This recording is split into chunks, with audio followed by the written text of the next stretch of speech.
anticipated day of my life.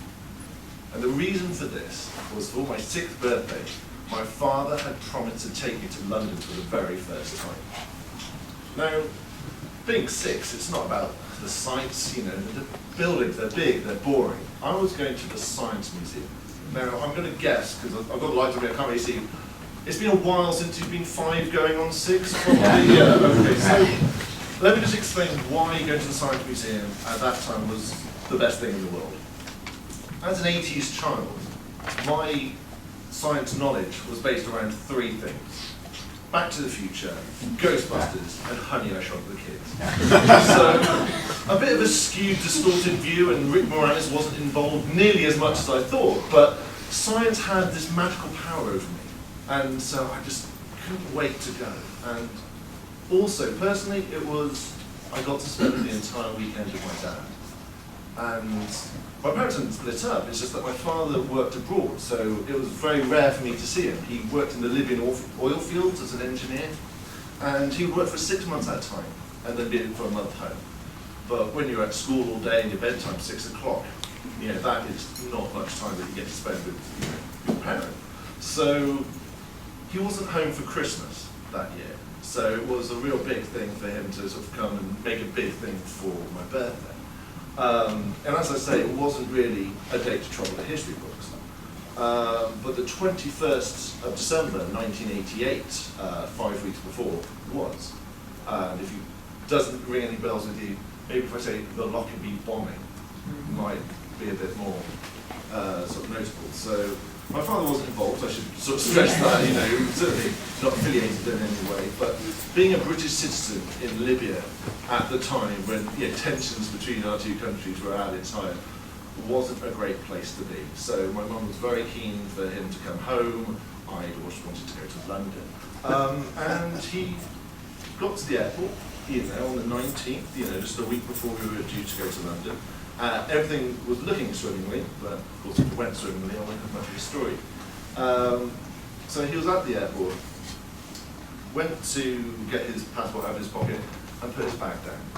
A simple movement, but unfortunately caused him to clash heads with a man next to him who was doing the same thing. Now, an accident happened, but unfortunately this man was Colonel Gaddafi's cousin and a high-ranking official within the Libyan government.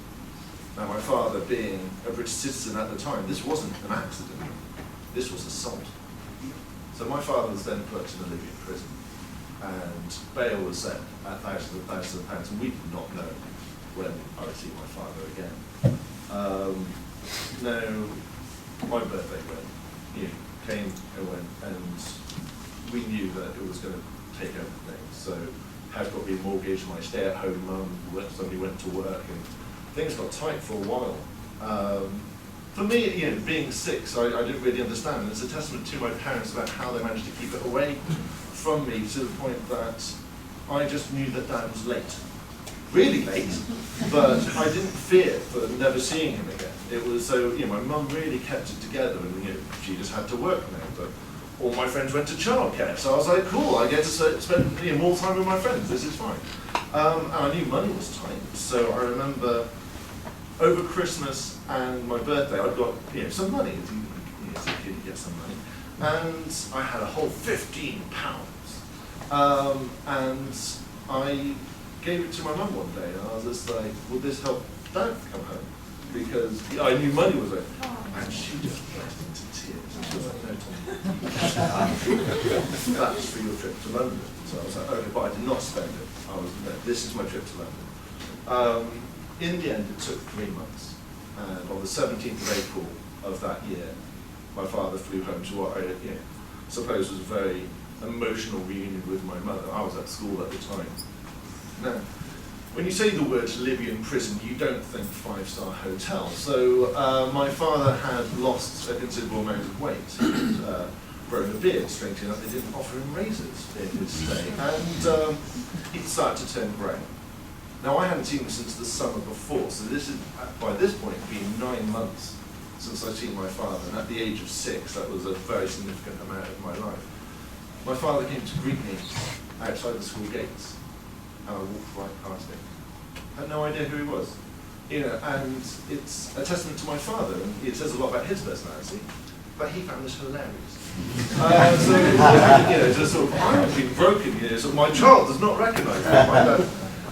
He sees a trick here, and it's so more about the time of the 80s that he got away with this, picking up this child, running away, going all the way to the car, me screaming, only to find my brother and my mother looking at me strangely as I get into the car. What are you doing in the car? It's a testament that I write horror stories, thrilling. But it was great, and my father was home, and we do go to London. And I go to the Science Museum, and there are no shrink rays, there is no ghostbusting equipment, and I do not travel back in time. But I still have an amazing day, and it was such a strong memory. I've never been back since, because you cannot replicate that time that I had with my father. But I did get to spend that £15, and I spent it on two things. One was lunch for me and my dad, sort of the greatest lunch that a 6-year-old can buy their father, a Big Mac, fries, and a milkshake. The other thing I bring with me tonight, as I was in the gift shop of the Science Museum, my father's like, do you want to buy something, a memento of the day? I didn't know what memento was, but I was just like, okay, I'll have a look around. And I see this thing on the shelf, and I purchased it, and I've treasured it for my entire life. And I call this story my 6th birthday. Sometimes I call it how my first trip to London was unexpectedly delayed. But for you, ladies and gentlemen, I like to say, this is how I met Nibbles. Nibbles will be 26 in a couple of years, so happy birthday, Nibbles, and thank you very much.